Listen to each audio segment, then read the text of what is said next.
PPP model అంటే ఏంటి? Private public participation, దీని అర్థం అది. ఈరోజు ఈ పేరు ఎక్కువగా ఆంధ్ర రాష్ట్రం వినపడుతుంది. ప్రభుత్వం ఏర్పాటు చేయాలని తలపెట్టిన 17 మెడికల్ కాలేజీలని క్రమేణా ఒకదాని తర్వాత ఒకటి ప్రైవేట్ పబ్లిక్ పార్టిసిపేషన్తో ప్రైవేటు వారి మేనేజ్మెంట్కి అప్పచెప్పాలని ప్రస్తుత ప్రభుత్వం తీర్మానించుకుంది. కేబినెట్ తీర్మానం కూడా జరిగింది.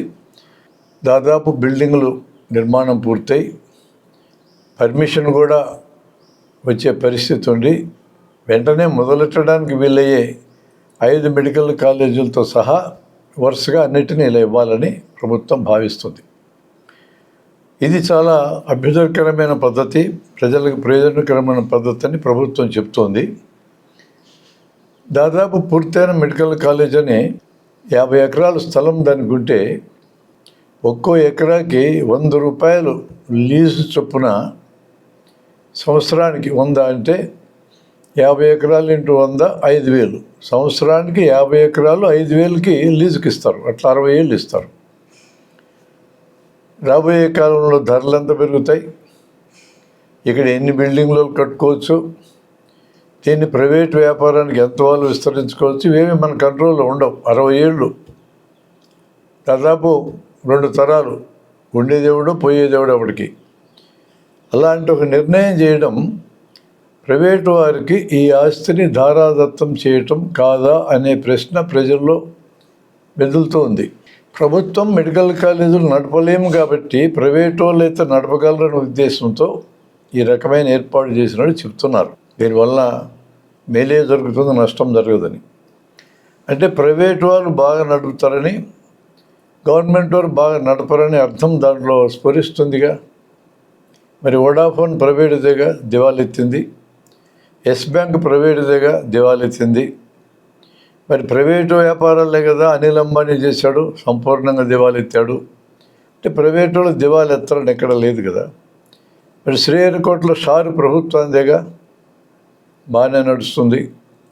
రైల్వే దాదాపు ఇప్పటిదాకా కూడా ప్రభుత్వం చేతుల్లోనే ఉంది, బాగానే నడుస్తుంది. డిఆర్డిఓ ఆయుధాలు తయారు చేసే సంస్థ, రీసెర్చ్ చేసే సంస్థలు ప్రభుత్వం చేతుల్లోనే ఉన్నాయి, బాగానే నడుస్తున్నాయి. మరి ప్రభుత్వ అధీనంలో ఉండేవి బాగా నడిచేవి ఉన్నాయి, నడవనివి ఉన్నాయి.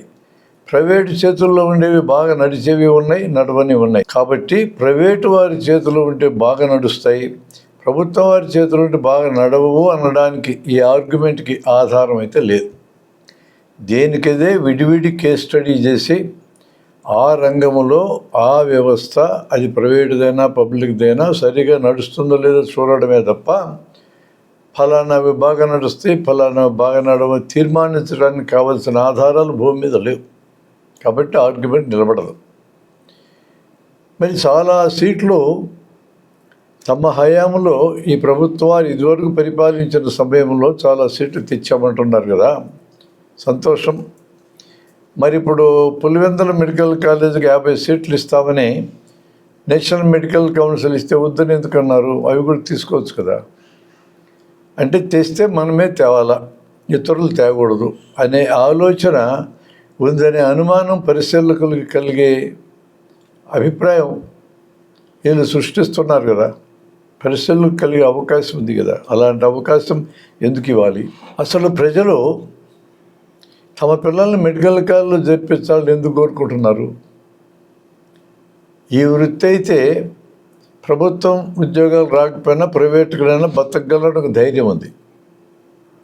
ఇంతమంది డాక్టర్లు అవసరమా కాదా ఆ సబ్జెక్టు వేరే. బేసిక్ లెవెల్లో 180 రోగాల్ని కింద స్థాయిలోనే ఫిల్టర్ చేయగలిగితే స్పెషలిస్టులు కూడా ఇంత అక్కర్లేదు. గ్రామంలో చిన్న చిన్న వైద్యాలు సాధారణ జనానికి కూడా నేర్పచ్చు. అది కానీ నేర్పించుంటే ఎంతమంది డాక్టర్లు కూడా అక్కర్లేదు. ఆ ప్రయత్నాలు ప్రభుత్వాలు చేయవు. ఎందుకంటే వైద్యం వ్యాపారం కింద మారినాక వ్యాపారం చేసుకోవాలంటే డాక్టర్లు ఉండాలా, మందుల కంపెనీలు ఉండాలా, ఆపరేషన్ సామాగ్రి చేసే కంపెనీలు ఉండాలా, ల్యాబ్ సామాగ్రి చేసే కంపెనీలు ఉండాలా, ఇవన్నీ వాళ్ళ అవుట్లెట్లు పెట్టాలా, జన్మజేబుల్లో డబ్బులన్నీ పోతూ ఉండాలి. అటువంటి బృహత్తర కార్యక్రమం అంతర్జాతీయ స్థాయిలో జరుగుతున్న సందర్భంలో డాక్టర్లు లేకుండా వైద్యం చేసుకోవచ్చు, సాధారణ జనం చదువున్నా లేకపోయినా చిన్న చిన్నవి బాగు చేసుకోవచ్చు అనే భావజాలాన్ని ఎందుకు ఎవరైనా ఎక్కిస్తారు? అటువంటిది రంగంలోకి వచ్చే అవకాశం లేదు. అందుకని మెడికల్ కాలేజీలు పెరుగుతూ ఉంటాయి, డాక్టర్ల సంఖ్య పెరుగుతూ ఉంటుంది. ఈ సంఖ్య, ఈ డాక్టర్లు గ్రామాలకు పోతారో పోరో అవతల విషయం. ప్రైవేట్ మెడికల్ కాలేజీలు వచ్చిన తర్వాత ₹1,00,00,000 పెట్టి సీటు కొనుక్కునే వాళ్ళు గ్రామాలకు ఎందుకు పోతారండి? కోటికి 10 కోట్లు సంపాదించేటట్లు ఆలోచిస్తారు. రాజకీయాలు ఎమ్మెల్యేలుగా ఎంపీలు అయ్యేటోళ్ళు 10 నుంచి 100 కోట్లు ఖర్చు పెట్టేవాళ్ళు 1000 కోట్లు సంపాదించేది ఎలా అని ఆలోచిస్తారా? ప్రజాసేవ చేయడానికి ఆలోచిస్తారా? సరిగ్గా ఇది కూడా అట్లాంటిదే. ఒక రంగంలో ఒక పద్ధతి అమలు జరిగితే మిగతా రంగాలు ఉండదు. అట్లా వైద్యం కోసము, ఆ డిగ్రీ కోసము ₹1,00,00,000 ఖర్చు పెట్టాలనుకునేటోడు సంపాదిస్తాడని ఆలోచిస్తాడు. ప్రజలకు సేవ చేయాలని ఎందుకు అనుకుంటాడు? కాబట్టి ప్రైవేట్ పబ్లిక్ పార్ట్నర్షిప్ అనేది ఫైనల్గా ప్రైవేట్ వాళ్ళకు ఉపయోగపడేదే తప్ప పబ్లిక్కి ఉపయోగపడేది కాదు, ప్రభుత్వానికి ఉపయోగపడేది కూడా కాదు.